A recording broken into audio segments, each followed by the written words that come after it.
Good morning, afternoon, or evening, everyone. I hope you're all well and healthy and hanging in there in these difficult times. Let's crack on with today's fantastic webinar. My name is Sergio Lara Bercial, and I'm delighted to be your host for today's iCoachKids Shares live webinar, issue number 17. With me, I have Gary Hudson, who makes sure that all the tech is working properly. Hi, Gary, are you there? He might be on mute. Yeah, I am here. Thanks, Gary. Thanks for all your help. Thank you, everybody, for joining us today. And I know we've got people joining us from all over the world. It's a very, very important topic. Today, we're going to explore teaching games for understanding in youth sport with two leaders in this area, Dr. David Pigott and Dr. Ruan Jones. Both Dave and Ruan work at Leeds Beckett University, and I'm super excited to have them on the webinar today because obviously we know each other quite well and we've had plenty of conversations on this topic before. I'm going to hand over to Gary for some housekeeping. So Gary, over to you. Hi, everybody. Just the usual housekeeping rules. So while you're on the webinar today, please make sure that your camera and your microphone are turned off. And should you have any questions for our presenters today, please either type them in the chat on Zoom or the live chat via YouTube, and I will collect them all and ask them of our presenters at the conclusion. Also, while you're with us, it might be a great opportunity for you to subscribe to our YouTube channel or follow us on one of our social media platforms, whether that be Twitter, LinkedIn, YouTube, or Facebook. And also one final message. So if you didn't know already, we have the iCoachKids conference coming up on the 2nd and the 3rd of December of this year. It's a free online digital event. And across the 2 days, we'll be discussing preventing dropout and talent development. So please go to our website, iCoachKids.eu, to register and join the global movement. Back to you, Sergio. Thank you. On that note, Gary, as you know, so far we have nearly 600 people that have signed up for the conference from literally all over the world. The program of the conference is amazing. We've got 25 different speakers, over 17 sessions. Speakers come from, I counted them this morning, from 11 different countries.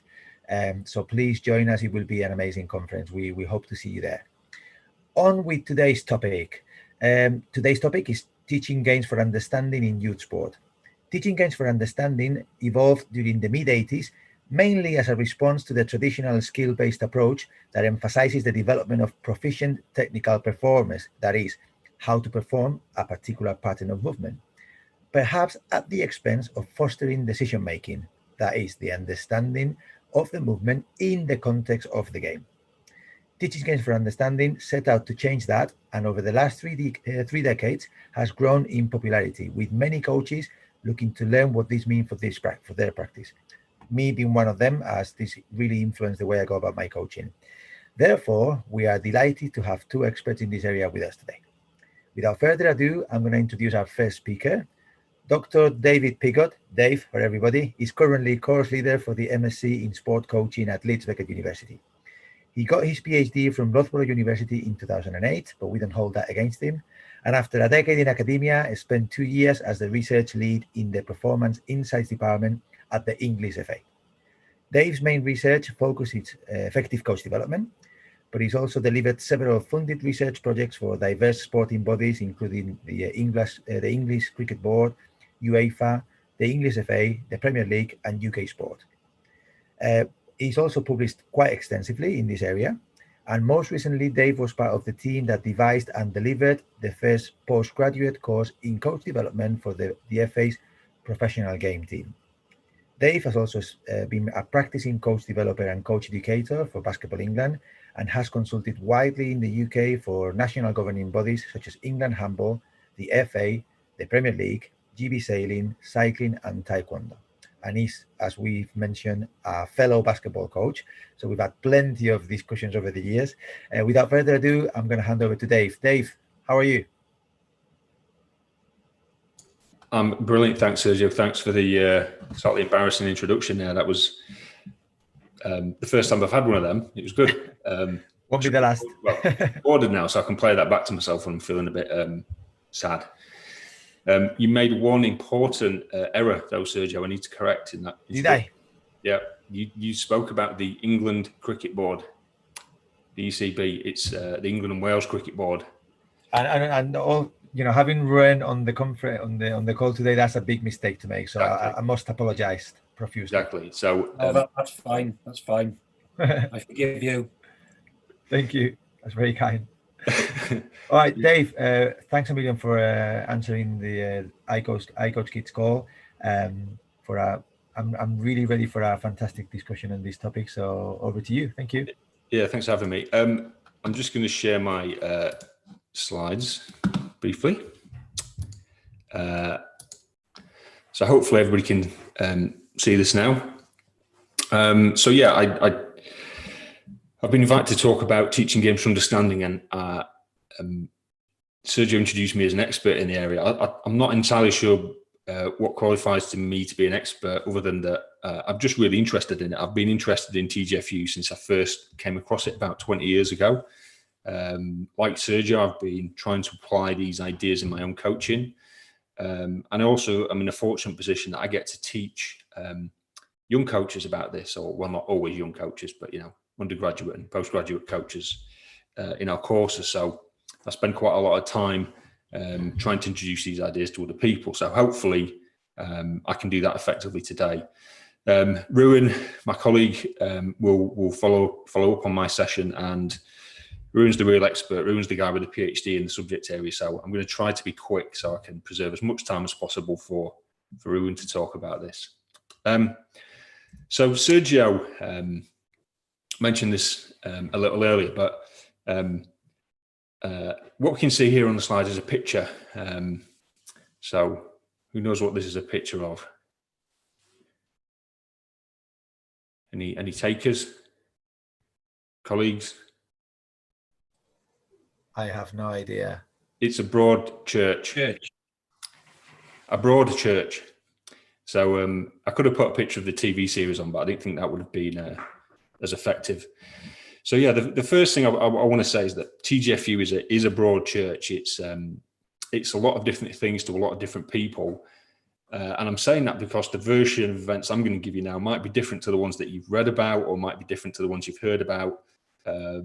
So yeah, it's just sort of making that caveat before I start, really. Sergio mentioned this, the history, or just a very, very brief history of TGfU, Teaching Games for Understanding, really was the brainchild of the three guys that you can see here in the picture. So from left to right, we've got Rod Thorpe, Dave Bunker, and Len Almond, who unfortunately passed away a couple of years ago.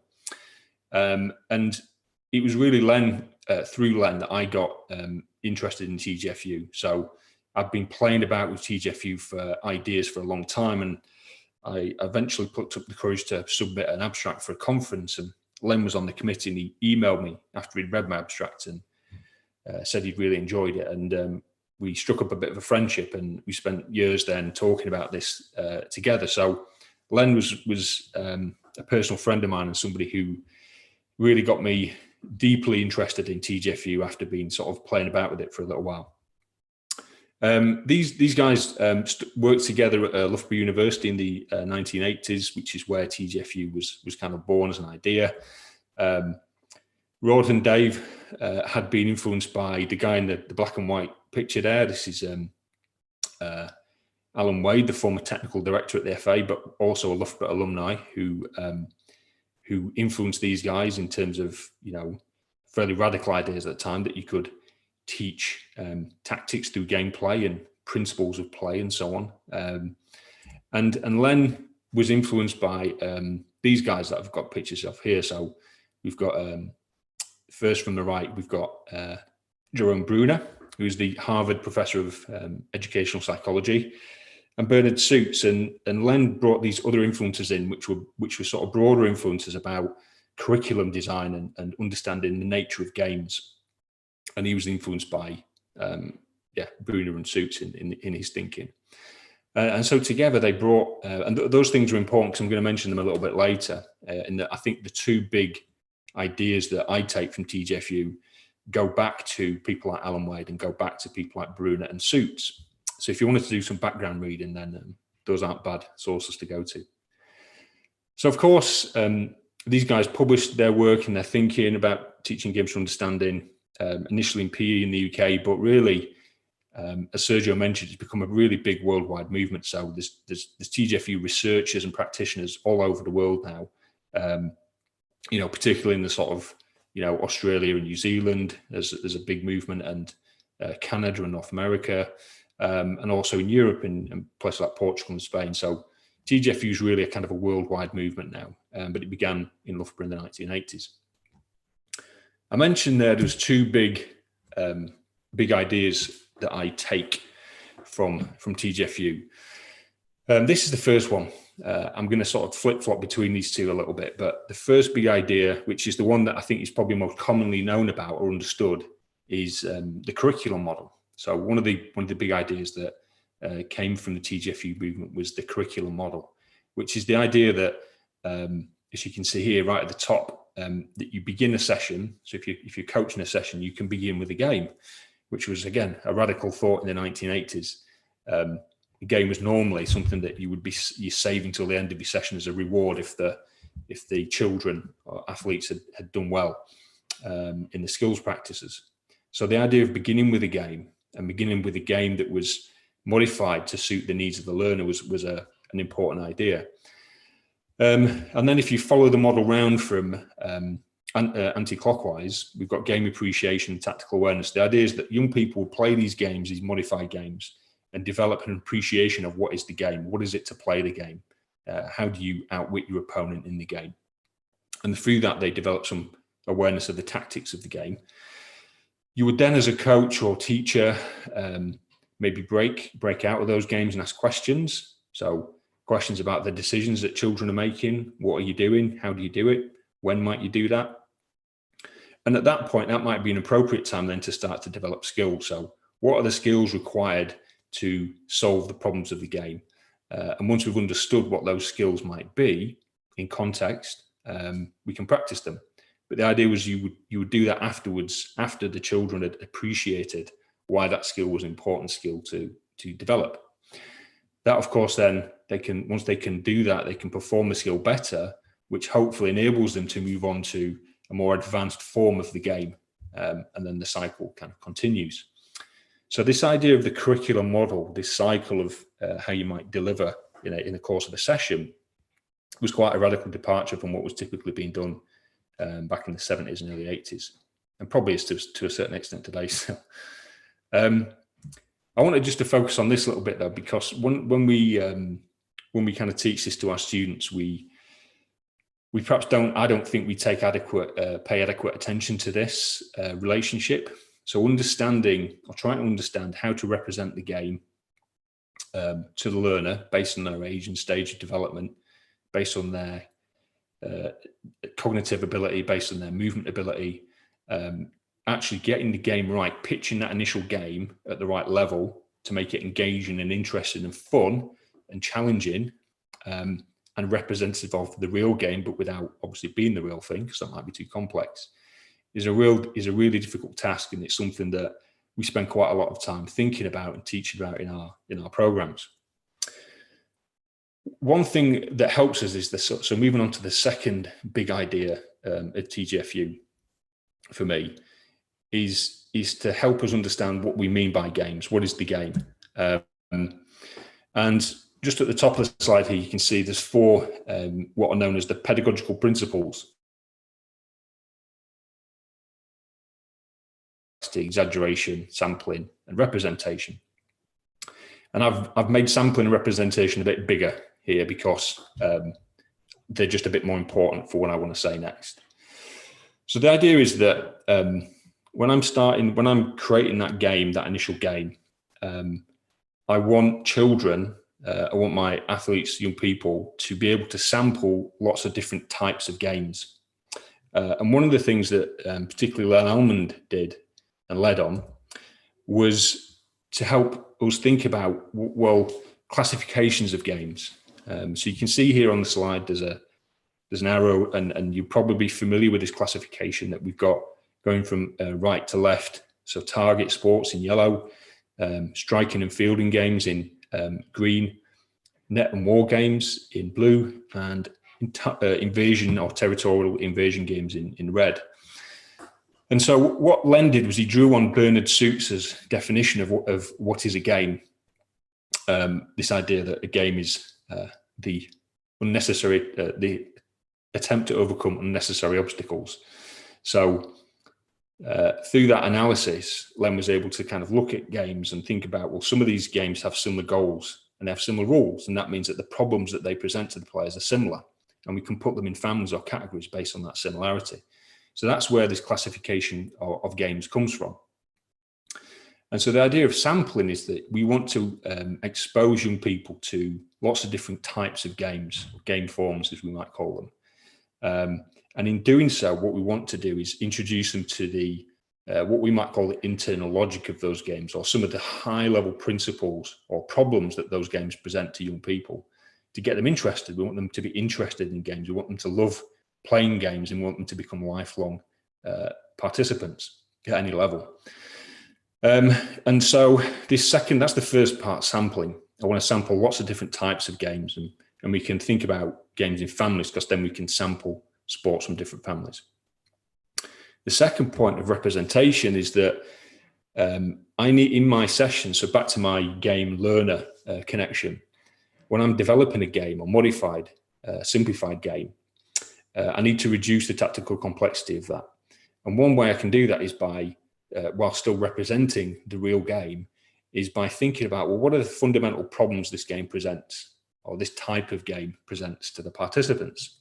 So again, if we go from the simplest, so target sports being the simplest or the least tactically complex game form, it's things like, well, how do we judge angle and trajectory of an implement? How do we judge speed and distance? And how do we judge risk and reward, or make risk-reward decisions? If you think about striking fielding games, it's simple. We've got batting and fielding interactions, and the batting team are trying to figure out how to score more runs by hitting and running, and the fielding team are trying to figure out how to prevent runs through pitching and fielding. If you think about net and war games, again, very simply, we've got a net, and we've got balls either on my side of the net, or it's on the other side. And when it's on my side, I'm trying to maximize the space and time I've got. And when it's on my opponent's side, I'm trying to reduce the amount of space and time that they've got to play. And then finally, invasion games, typically we work through cycles of attacking and defense. And the key problems are, when I'm attacking, is, well, do I conserve the ball? Do I keep possession? Or do we try and take a risk and penetrate and move the ball forward? And equally, when we're defending, we've got to decide whether we're going to press the ball high up the pitch and try and force a mistake or a turnover, or we're going to drop deep and defend close to our own goal. So the idea is that we would want children to sample lots of different types of games, and we'd want them to fall in love with those games and appreciate the internal logic that I've described on the slide here. So through playing those games, they learn to appreciate some of these key problems, and they learn to start to solve these problems through the games that we present to them. So those are the two kind of big ideas for me. It's the curriculum model with the game at the center, and the game being developed appropriate to the level of the learner. And then the second big idea is this idea of game forms and these families of games, and that through a curriculum, we want to introduce children to all the different forms of games and appreciate the internal logic and become really effective, adaptable games players. So yeah, that's it from me. I'll pass you on to Ruben. Thanks, Dave. That's really interesting, and he's already raised a lot of questions with me, really, that we'll come back to later. Before Ruben takes on the stage, I'm going to just do a brief introduction as well. Dr. Ruben Jones is a senior lecturer in physical education and sport pedagogy at Leeds University, but previously he's held lecturing positions in PE at the University of Worcester, Canterbury Christ Church University, and the University of Wolverhampton. He graduated with a BA Honours in Human Movement and American Studies from the University of Leeds in 1991, and he then completed a PGCE in Physical Education at Brunel University in 1993, before teaching for 10 years in Kent and Yorkshire. His PhD and subsequent research involves exploring the lived meaning of teaching games for understanding for young people. Please welcome Dr. Ruan Jones. Hi, Ruan. How are you? Thank you very much, Sergio. I'm very well, thank you. And I'd like to thank you very much for inviting me to take part in this webinar today. Thank you for joining us. It's a great pleasure, and we're delighted to have you. Over to you. Thank you. Okay, thank you very much, and thank you, everybody. So my discussion, if you like, conveniently carries on from Dave's.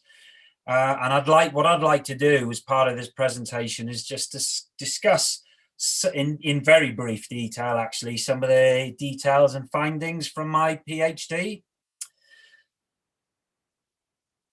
So David introduced, excuse me, I'm just trying to move on with the slides here. If you just request access again, Ruan, I'll give you yeah, okay, I do apologize. Request remote control. It is actually like teaching games for understanding. We are not giving you the solution. We are asking you to work through the problem. Bit of trial and error. That never hurt anybody. Yeah, you've got that now, Ruan. Great, thank you. Yeah, I do. Great. So I'll just go back again. So before I start to talk about teaching games for understanding in respect to my PhD, leading on from what Dave said, I'd like to talk about first, very briefly, about what lived experience is, because I've got it there in bold letters in the title of this webinar. So I think it's only, it's necessary that I just talk about this very, very briefly.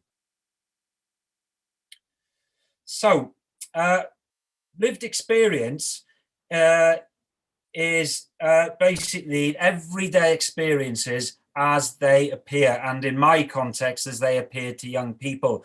The important phrase here is as they appear, okay? So nobody occupies the young person's place in the world. So for me, it was important to introduce a range of methods that could give voice to young people rather than doing research on young people. This isn't the time, I think, to talk about some of those methods that I used, but what's important within lived experience is trying to explore young people's feelings, their emotions, their thoughts, and accompanying behaviors based upon how the particular phenomenon, in my case, teaching games for understanding, appeared to them. So what I've got to impress upon you is that we didn't doubt for a second that they were involved in teaching games for understanding within school PE lessons. I mean, they weren't, for example, they didn't see it as a mission to Mars and they were astronauts or something like that. They knew, and they saw what was going on around them and in front of them as TGfU, teaching games for understanding lessons. But what I was very interested in is how they saw that phenomenon. So my methodological approach was based upon phenomenological research methods. So what I wanted to do was explore the meaning of these lived experiences. And the way I did that was I went into a school for a whole year. I went in September and came out the other end in July. So it was a very immersive experience. I think in my opinion, I got to know the students very well. And the way we get to explore their lived experiences is through a retrospective process of recall of those experiences.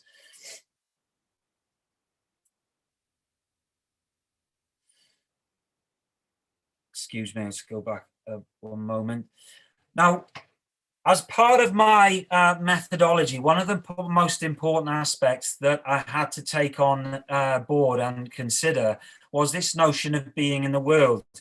And what that means was that students always come to always come to something or other. In this case, they came to teaching games for understanding. They came to experience teaching games for understanding, but they had preconceived ideas about what games actually were, how games should be taught, the traditions, the rituals, behaviors associated with those games, and hence that impacted upon what they expected when they had these teaching games for understanding experiences within the school environment.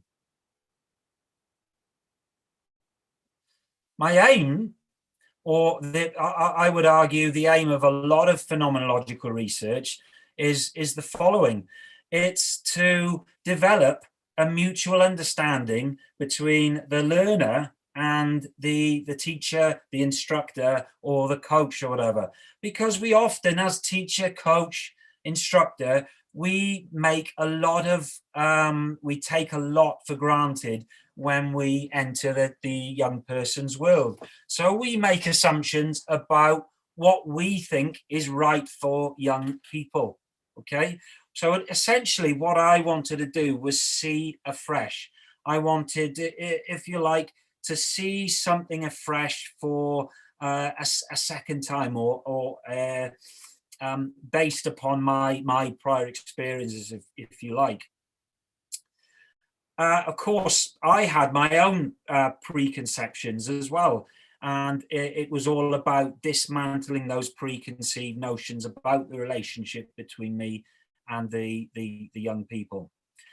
So what I'd like to do now is to go on to this relationship between the game form and the learner that David started talking about in his presentation. Ultimately, it was this relationship that formed the centerpiece of my research. If we make the assumption that a learner is a being in the world, they will come enter the experience with a series of preconceptions about what they are expecting from that environment. So they enter this game experience with a range of preconceptions about what they expected. And these were based on their experiences of games. These experiences of games were mediated by the adult version. So I've got some examples here. The adult version of football that they would experience on TV, NFL, rugby, but they are just some examples of their experiences of the adult form of the game, if you like. And they started being taught, or they entered these teaching games for understanding environments in school with these preconceived ideas about what they would be taught. So that's the first thing. Ultimately, therefore, the learner, and this is relating to a particular experience I had in one of the units of work where flag football was taught. So the learners, of course, therefore, have this idea of American football, the mediated NFL version that they would have seen on television and seen in social media, etc. However, the game form that they are taught is actually this here, this flag football version here, which is might be conditioned or modified, or contains representations which are necessary and are aimed at the developmental needs of the learner, as Dave alluded to earlier. So what we therefore have is this great tension between the two. So we have the teacher, if you like, who presents these modified, conditioned, small-sided games, quite rightly based upon the developmental needs of the learner. And that's quite right. That is a fundamental phase, if you like, of the model here, game form. It's phase one in the old curriculum model. However, we have this tension because the learner enters this environment expecting something very, very different, based upon their lived experiences of the respective activity which they are being taught. So as a result, and this just goes for one unit, I had American football. Other units were basketball, rugby, and baseball. And what we did, I started off with American football. And as I progressed through the year, essentially what I did, I was in constant communication with the teacher. So I had the same teacher throughout the year. And what we would do, based upon the experiences of these young people through a continual interview process that would occur week in, week out, we began to tinker around with the model that we were presenting to the students.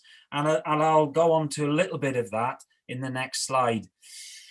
Before I come on to some of the results and some of what I'd like to say are some recommendations, what I'm going to present next comes with a health warning, and I'll explain why. When you present findings from phenomenological research, it is vital that you are provided with a full and comprehensive picture of the entirety of the research. And what I'm only doing here, I'm only pulling out little snippets and tidbits to discuss. So what you're missing, of course, is the context into which of which I report some of these findings. So please take these reports with that the necessary pinch of salt, if you like. Okay. So the results of my study over the course of a whole year, and what did I find? Well, as a result of this tension between the lived experiences of the young people and the games they were expecting to be taught, if you like, the adult versions, and the small-sided game forms or modified representative forms that the teacher was providing, okay, for all the right reasons, of course. Of course, the teacher quite rightly had the belief that these developmental games, or these games, were necessary based upon the developmental needs of the young people. That might be quite right. But of course, the lived experiences of the young people in my study said something very different. So if we go back, I gave you an example from American football. What happened? The students, we had a lot of great condition games in place. So for example, one example was, we had a condition where if the ball was handed off to the running back and they made a very short down, they would get 2 or 3 points, for example. However, if a ball was thrown to a wide receiver, then they would get more points. Again, I'd like to just take you back very briefly to Dave's classification of games and the notion of risk and reward.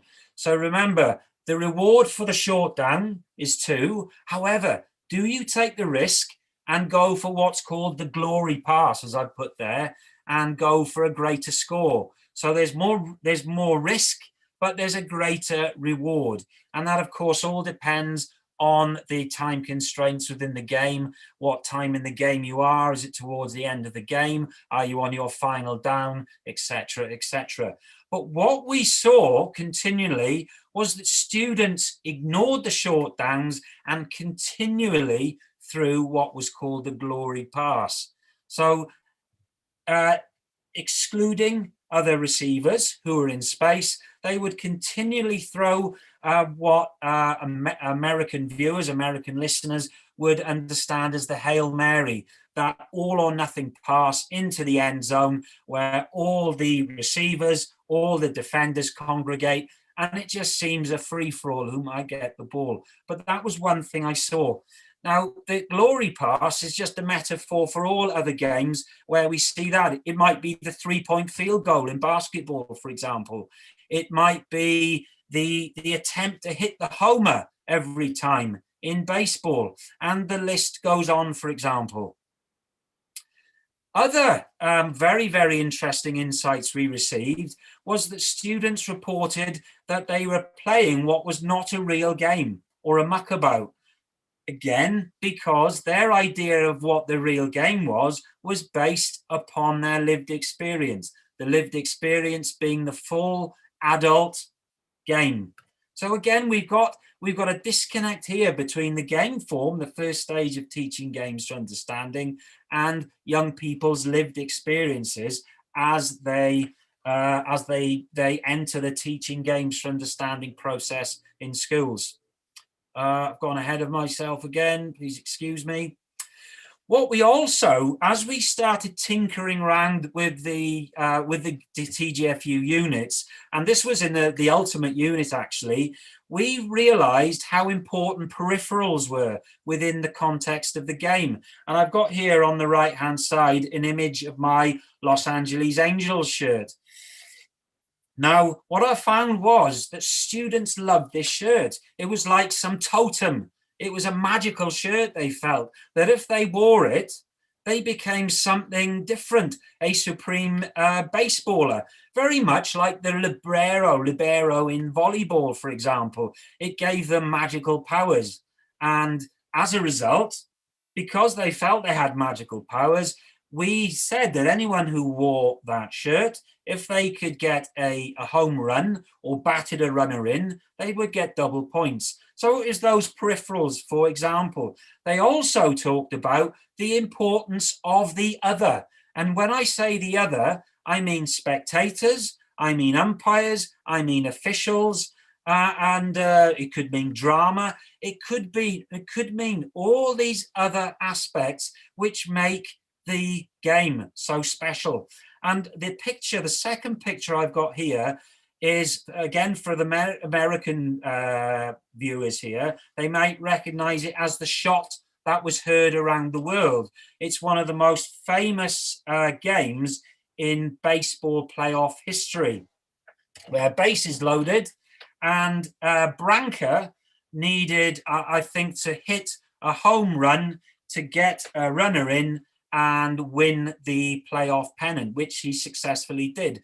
And it's one of the most famous games in baseball history.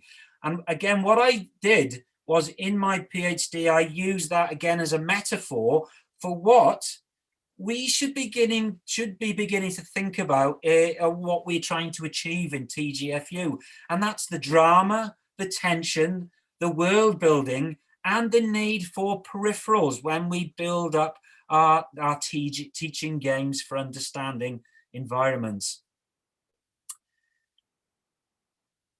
I'd like to conclude there, ladies and gents. I know I appreciate we're running a little short of time, and sorry to end it there. I've given you a very brief snapshot of my study, and I'd like to thank you all for your attendance and in this presentation, and welcome any questions. Thanks a million, Ron. That was really fascinating, because I've never really seen an analysis or a reflection on teaching games for understanding from this perspective, really. And you've touched on a couple of points that really ring a bell, really, with me in my own practice. So what we're going to do now is I'm going to start us off with a few questions, really, and then we will open for questions from the audience, really. But fascinating, really. Thanks a million for both of you. I'm going to start with a very broad question, and I don't know which one of you two wants to take it, but I'm going to go with it. So if you had to, I mean, you've chosen to speak about this topic, you've worked on this topic. What do you think are the advantages of teaching games for understanding? Why is it an approach that you would encourage people to explore? Dave, do you want to go first? So, well, look, I can talk about this two ways. I can talk about it from my own experience, and the really obvious one is that, you know, we as coaches, we've all experienced that moment when you get to a session and you start your warm up, or you're into your initial activities, And of course, the question from the children is, when can we play a game? And the best thing about TGfU is you can say now, because that's the curriculum model, is that what we want to do is build the appreciation of the game and why they're doing what they're doing before we get them to practice those things, so they don't kind of sit there dribbling around and thinking, well, why am I doing this? Why am I learning how to dribble or cross over? Because I don't understand where I need to do this yet, So I think that's the first obvious one, which we'll all probably recognise that question. The second thing is, I can kind of answer it from a research perspective, which is there's been a number of studies now. I think I haven't sort of checked this for a while, but there's well over sort of 250, 300 academic studies now that have been done, where people have looked at all aspects of TGfU in terms of the teacher's experience or the coach's experience of delivering it, but they've also looked at a bit like Ruin did, not in the way that Ruin did, but they've looked at the impact and the effect, if you like, on the learners or the learning outcomes. And generally speaking, what you see is that there aren't really any disadvantages to this. There are a lot of advantages. So in terms of children's tactical understanding, decision making, game appreciation, it tends to do better. TGfU tends to be better than the more traditional kind of technique-driven approaches.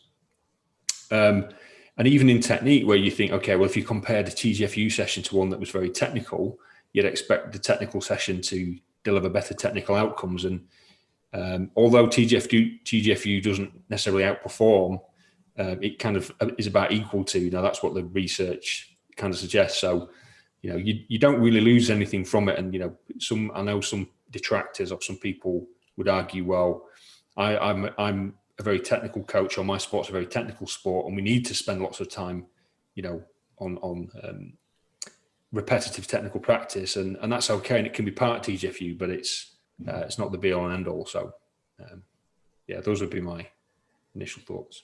Thanks, Dave. I've got a couple of questions based on that, but I'll come back to you. I'm going to give Ren first a chance to.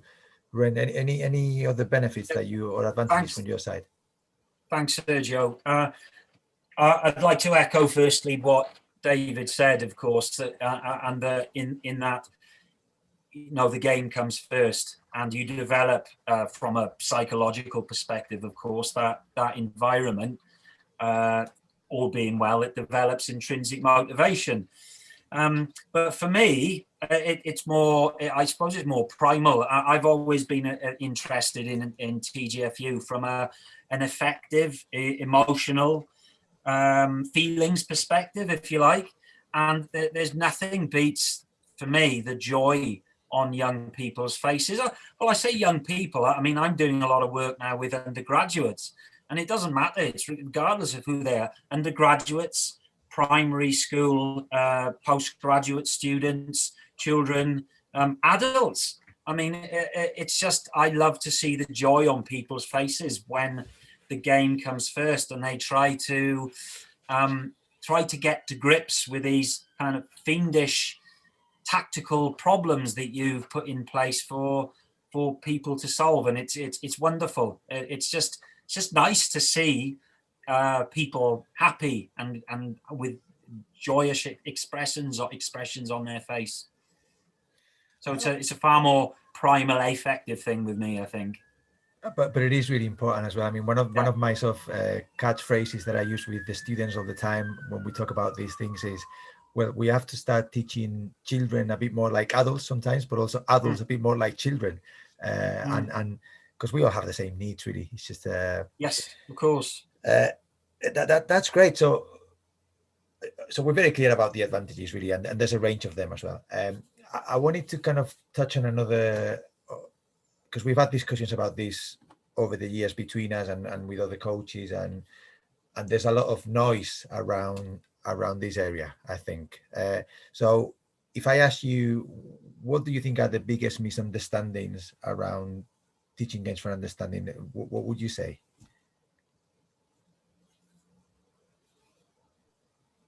Well, perhaps if we go back to I think the curriculum model that Dave first introduced in his presentation.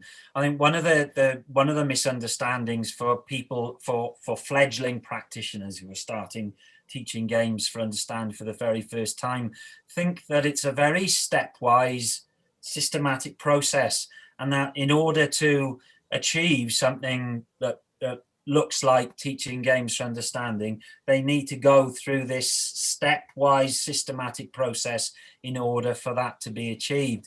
And it's not really that at all. I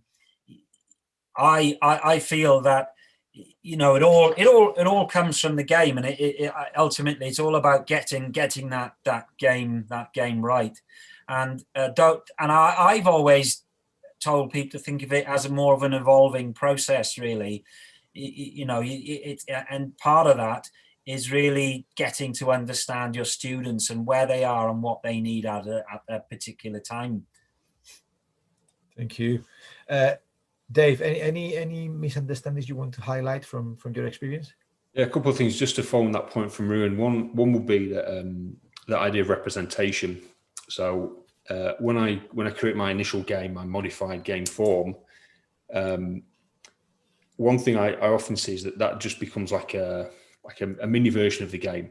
And I think sometimes, particularly with really young children, you need to simplify further, and you just need to ensure that the problems of the game are simplified but still represented in the modified form of the game. And there's a lot of kind of poorly what I would suggest are poorly defined or poorly conceived game forms that don't really represent the problems of the game, perhaps too difficult. So I think getting that initial game formulated correctly or appropriately, I should say, is a bit of an error that I see quite a lot. And it comes from, for me, a sort of a lack of understanding of the nature of the game and the problems that are inherent in the game, that you still need to represent them in whatever game. And you mean the game in the widest sense, the actual sport, right? Yeah. So, like, for example, in invasion games, typically we might talk about, if you're in possession of the ball, you've got to solve the problem of keeping it, moving it from one end of the field or court to the other, and then breaking down, you know, once you get to the other end, you've got to now a sort of packed defensive structure in front of you, which you've got to penetrate somehow, and in order to create a scoring opportunity. And the opposite on the other end, you know, so out of possession, you've got to somehow get pressure on the ball, stop it from progressing, and prevent it from getting near your goal. So those are the kind of high-level problems that we need to make sure are retained when we're developing our game forms. So that'd be one thing. And then the other thing, back to Ruan's point about that, you know, the curriculum model's not just a kind of sequence of steps to go through. And again, in football, where, you know, I've done a lot of work in football, and there's often this critique that, or, you know, the phrase "the game is the teacher" has sort of crept in. That actually you just put on the game, and as long as the game's okay and the kids are playing, you can kind of, you know, get the cigar out and get your feet up as a coach. And actually, you know, being able to formulate the game appropriately and then observe really carefully to ensure that the game's appropriately calibrated for the learners, and that they are indeed solving the problem that you try to get them to solve. And then the ability to kind of catch them being good and ask the right question at the right time. There's a lot of craft, I think, in this form of coaching and teaching, to do with the development of the game, the adjustments of the game, the observation skills, the questioning skills. It's a different form of coaching, but it's a really important set of skills to learn and develop. So that's the other misunderstanding. This idea, the TGfU is just the game becomes the teacher, and you as the coach or teacher can kind of take a step back, but it's far from it. And that's an interesting point. I know in the audience today we've got Chris van der Hagen. I can see his name there, and Chris has this thing about. He says he makes a similar point around. The game is the teacher, but what game? Okay, not every game is a teacher. Okay, and he talks about that a lot. I mean, you guys have raised a couple of points that I wanted to come back to, because one of them is the just towards the end there, Dave, you were, and it's funny because last week we had the webinar last week was around the development of life skills through sport, and in that literature there is a debate around how much of that development has to be implicit or explicit. Is it taught or caught? And I think we have a similar debate here around when we use let's call it a games-based approach, in your view, guys, how much of the learning is implicit and how much do we have to make explicit somehow? Or yeah, where do you sit in that spectrum? Dave, do you want to go first on that? Yeah. So it's a good one. I think back to some of Arun's point, I would want.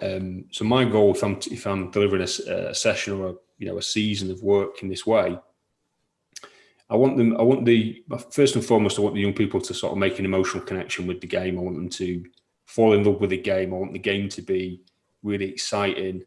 And I want the game to be posing them authentic problems that they have to then contend with.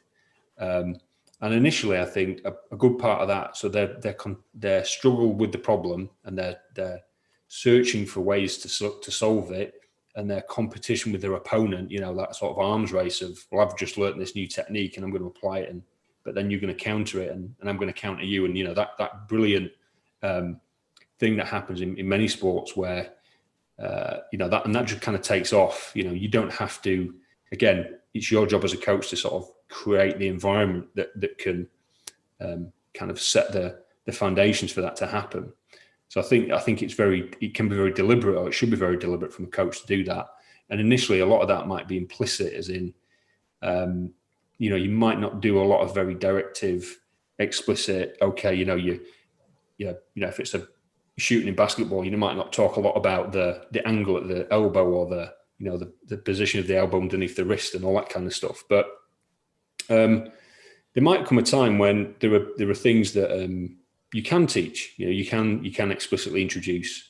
There is my colleague Jamie Portland would probably be having fits at the minute, but there is research that suggests that implicit learning is better. It kind of takes longer, but the skills that you learn implicitly are more robust. They're more robust under pressure, particularly when things get, when you're psychologically stressed or anxious, or you're in a tight game situation. That those kind of skills typically hold up a bit better. But I've got this problem as well where, I've got biomechanist colleagues who will say, well, look, we know there are some features of a basketball jump shot, for example, of that technique that are just known to be correct, right? It's physics. So why would I not waste time, but, why would I allow people to spend loads of time exploring and trying to learn implicitly a technique that I can just show them? And I already know it's biomechanically the most successful way of doing something within certain limits, of course. Yeah, and that's a great debate, really, because after the best part of 15 years experimenting with various forms of games-based coaching, one of the questions that I was going to ask you guys is, I know I sometimes take shortcuts, but I think I take informed shortcuts that I think over time I think, well, this is when I take the shortcut, because this is I'm not taking anything away from them or their development. This is something that over time I've found that it's much better for them that I open the door for them, if you want, as opposed to waiting for them to find the right door and then knock it on it and find the right key. Is that your understanding as well, or am I a heretic, or do I deserve to be burnt alive? Sergio, can I just go back to your previous point? Please go ahead. Yeah. Well, I do apologise. No, go ahead. Taking a step back, but I think that question you raised was very, very interesting. Quite difficult one, actually, because of the way I view teaching games for understanding. I always, as I've already alluded to, I always view things from an effective perspective first and foremost, I think, essentially, and I explore how young people can develop a range of effective skills. Now, in physical education, I can't comment in coaching so much. There is just an assumption very often that effective skills are just a byproduct that are developed on the side, about how we relate to others, interpersonal skills, intrapersonal skills, how we deal with losing, etc., etc., etc. Now, it's very recently there is a developing research agenda within teaching games for understanding that looks at the development of this, and for example, things like social justice, and the late and dearly departed Dr. Joy Butler from the University of British Columbia was very interested in this very thing. And what she'd started talking about was deliberately getting students into those situations where they experience what are called stuck moments, where they genuinely feel moments in the game where they don't know where to go. And those feelings of uncertainty are great, and they should genuinely be encouraged. And it's an area which I'm particularly interested in at the moment and want to take further. So I guess in answer to your question, yes, I think there really is an avenue within teaching games for understanding now to explore social emotional learning and some of the issues that arise as a result of these stuck moments. Absolutely. And I mean, I was going to ask you something around, and we'll come back to my question about the. Okay. But I'm going to stay with you for a second there, because when you were presenting, you mentioned something around the idea that phenomenological research is giving a voice to the subject, really, to the person that you are exploring, really. And I wrote a question at that point around, well, it's actually teaching games for understanding a way to provide the young children that we coach, or the people that we coach, with a voice, and to make coaching more, and I hate this word, but more democratic. Well, that's a really interesting question. And again, there's an increasing but very, I would say, very small body of evidence which suggests that it can. However, I think a lot of the physical education coaching literature hasn't done has explored those residual power relationships that exist. So we assume just by asking questions, in some respect, we're dismantling the power relationships between young people and teachers.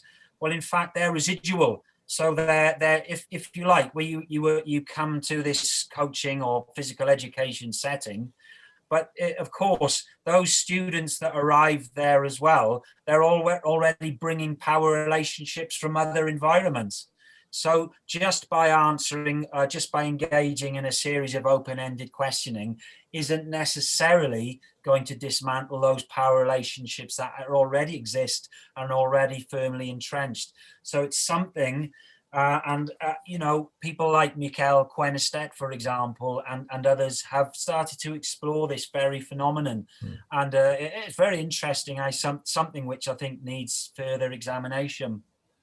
It does, really, because it's very easy to pretend that because you're asking questions that everybody's on a level playing field, but it's not true. Of course, really. Yeah, and they're not. No, absolutely. It's nearly 3:00. I know there's a couple of questions on the audience, so I'm gonna stop now and gonna give Gary an opportunity to bring some of those questions in. Hi.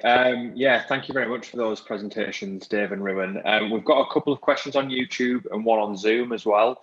The first one comes from Juan, who has asked, can we develop positional skills through the use of TGfU as well? Dave, obviously you alluded to the fact that some things can be implicitly and explicitly addressed. I wonder what your position is on positional skills alongside the technical ones.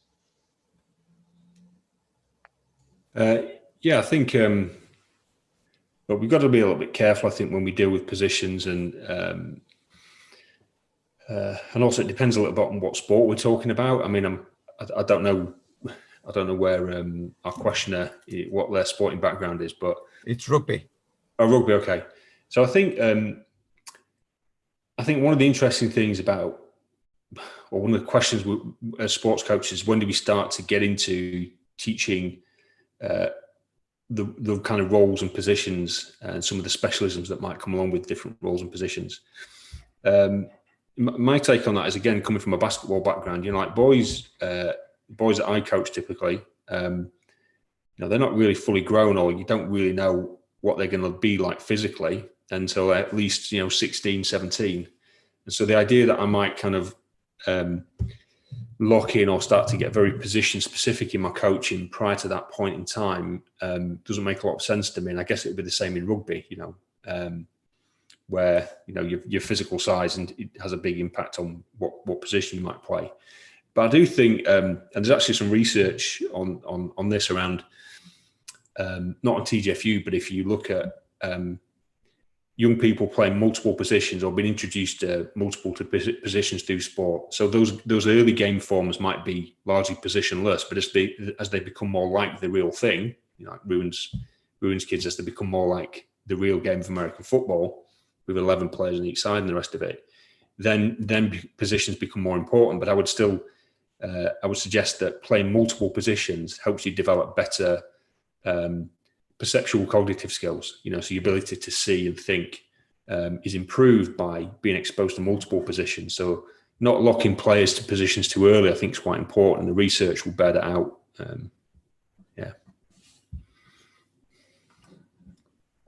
Thanks for that, Dave. The next question comes from Morgan via Zoom, who's asked, are you able to explain the fundamental differences between TGfU and a constraints-led approach?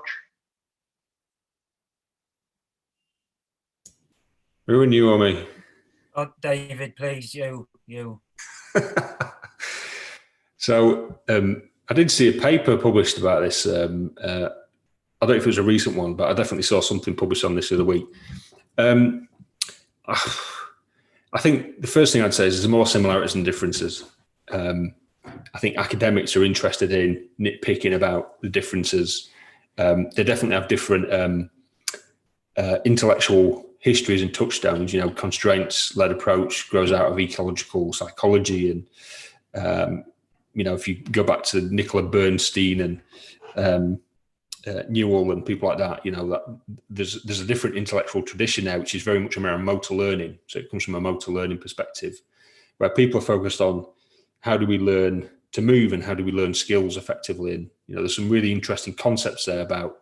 So we mentioned earlier the idea of drills or technical practice, and those guys would argue, I think rightly about, well, we do need to repeat movements, but we need to repeat without repeating. So repetition without repetition. And Bernstein and others were also keen on the idea of problems. So practice is not about repeating a solution to a problem. It's about repeating the process of finding a solution to a problem, which is an important difference. And I think that would, for me, although TGfU people wouldn't necessarily say it the same way, the idea of presenting a game and that game form changes and becomes more complex over time. And through that game, you're presenting the players with a problem that changes and evolves, means that they're practicing the process of finding the solution to a problem. So I think there's a lot of similarities that, for me, when I read the two, I think there's good ideas that come from both approaches.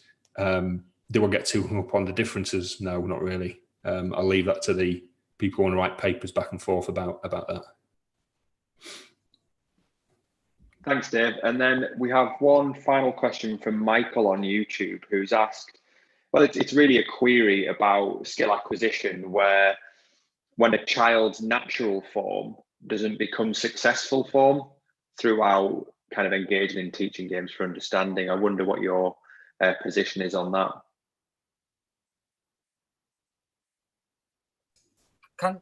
Can you clarify the question, Gary? I'm not quite sure. Sorry. Typically every week when we do a webinar, I ask one flummoxing question, so I'm looking at YouTube to the left of me.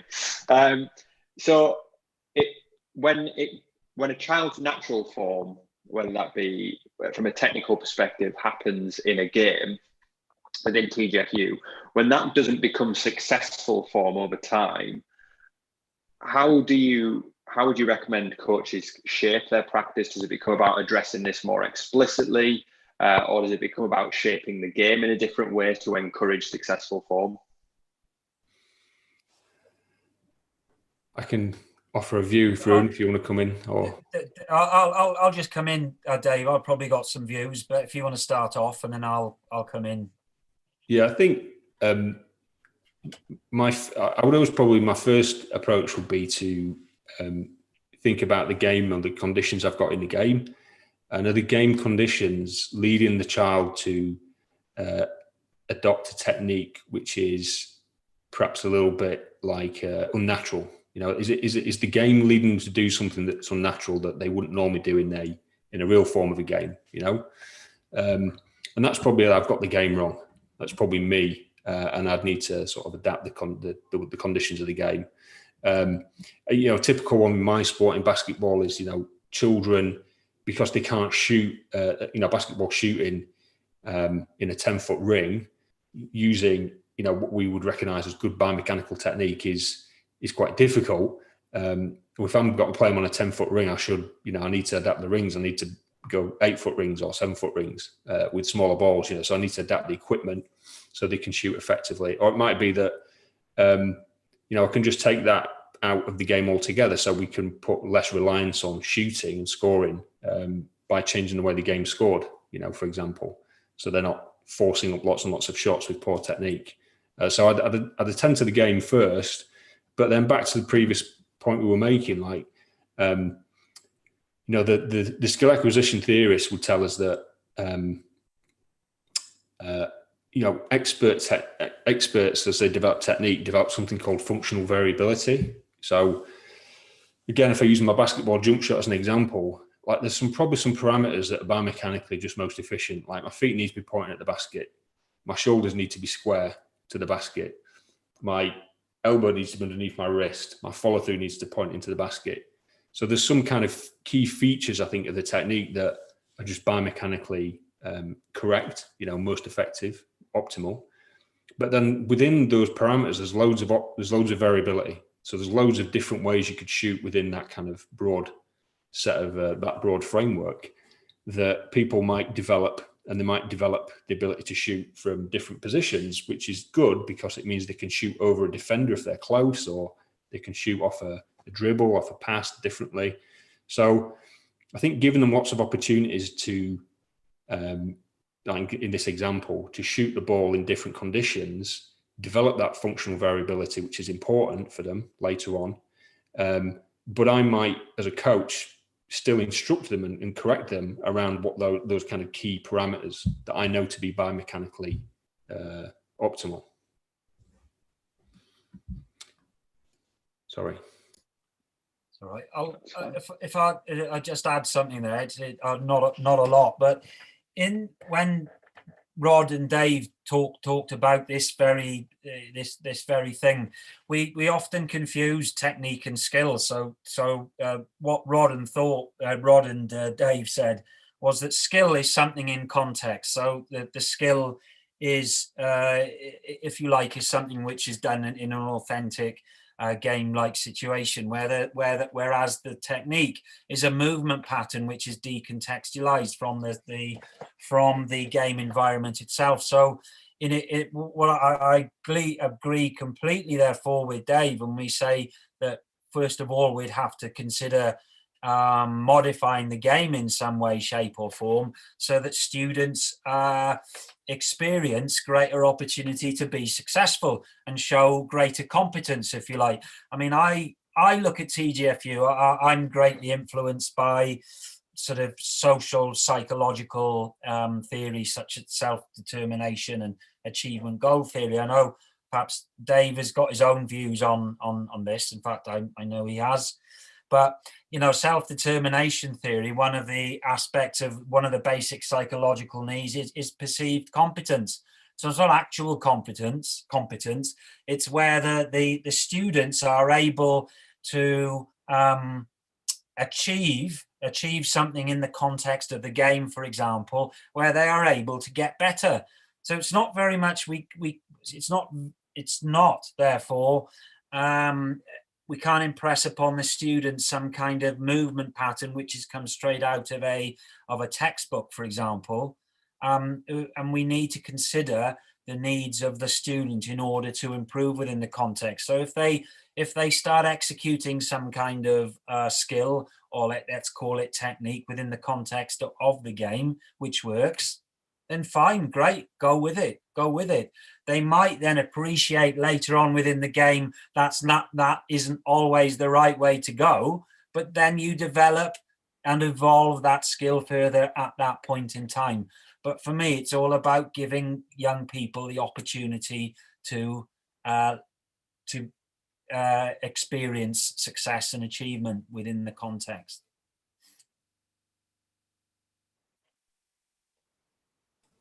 Okay, thanks, Gary. We're gonna start bringing this to a close, but I didn't want to finish without mentioning one of you both mentioned this really, and it's this idea of when children come to our sessions, the first question they always ask invariably is, "Are we going to play a game?"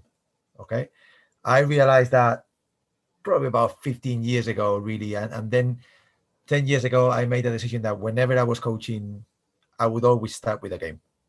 Okay, and like Dave said, that doesn't have to be the actual game. So in my case, it doesn't have to be a 5-on-5 basketball game, but some form of game.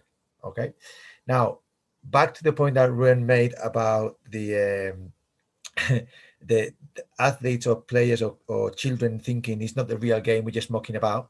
I find that, and to give you an example, like from last Monday, okay, from 2 days ago, I'm now coaching. On the one hand, I coached our under 16 Prem team, so pretty high level basketball, kids that want to play for GB and go to the States and things like that. And on a Monday and a Friday, I coach the under 9s, just an introduction to basketball. No aspirations, just anyone can come in. We've got 30 kids from all sizes, shapes, abilities. But invariably, when I try to use a games-based approach, if it doesn't look a lot like the real game, there's pushback. Okay.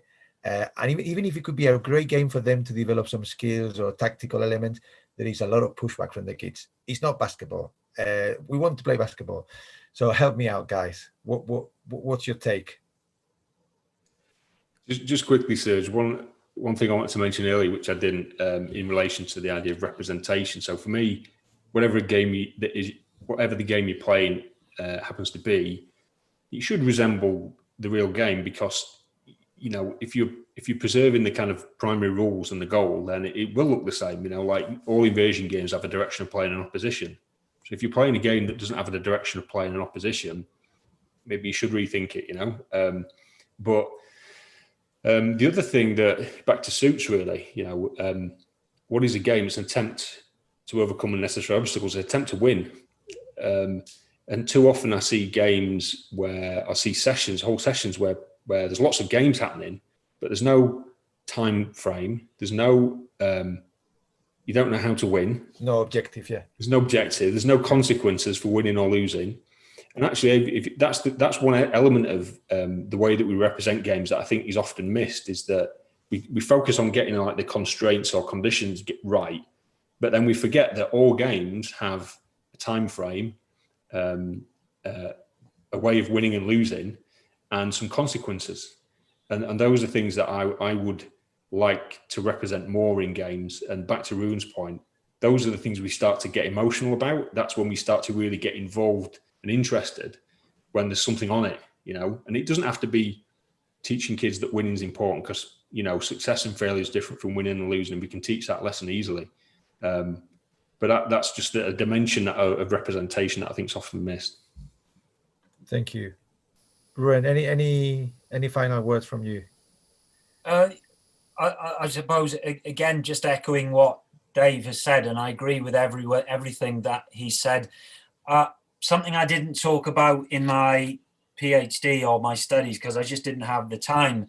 But what we found was, and the development of the units of work over a period of time sometimes almost resembled action research, because when the teacher and I sat down and discussed things and what we'd found, we tinkered around with the actual model itself, you see. So at the start, they definitely said that it was a muck about. The basketball, the rugby were muck abouts. They'd done it all before. They accepted it was something they needed to do in order to graduate to the full game, if you like.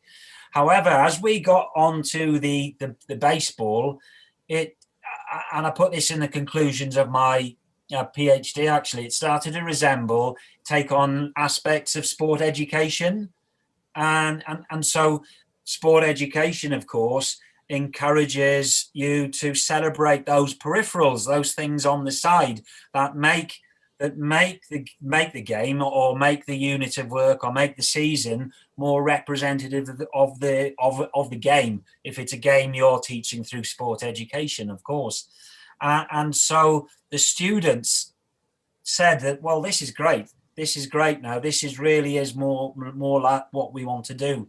But they still said that they felt, and it was interestingly, they felt that baseball was a graduation from softball. So they actually said, well, this isn't softball anymore. This is baseball, as if baseball was an adult or senior version of softball, if you like. So I guess to answer your question, yes. Consider a greater consideration of what Suit's original ideas were, taking on those essentials of what a game form is, along with starting to introduce some more of those peripherals onto the side, which makes the game feel like it has something at stake for young people. Brilliant. Guys, on that note, we're going to bring it to a close. Thanks a million to both of you for giving of your time today to I think start scratching the surface of this topic. I think we'll have to come back at some point and do a second helping of this. But thanks to you for that. Thanks to Gary for all the organization behind the scenes. Thanks to everyone that showed up today, either here on Zoom or on YouTube. And before we go, please make sure to sign up for the conference on the 2nd and 3rd of December on iCoachKids.eu. You can also see all the information about the conference on our Twitter feed. And listen, guys, everybody, stay safe, stay connected, and see you soon on the next one. Thanks a million, everybody. Thank you.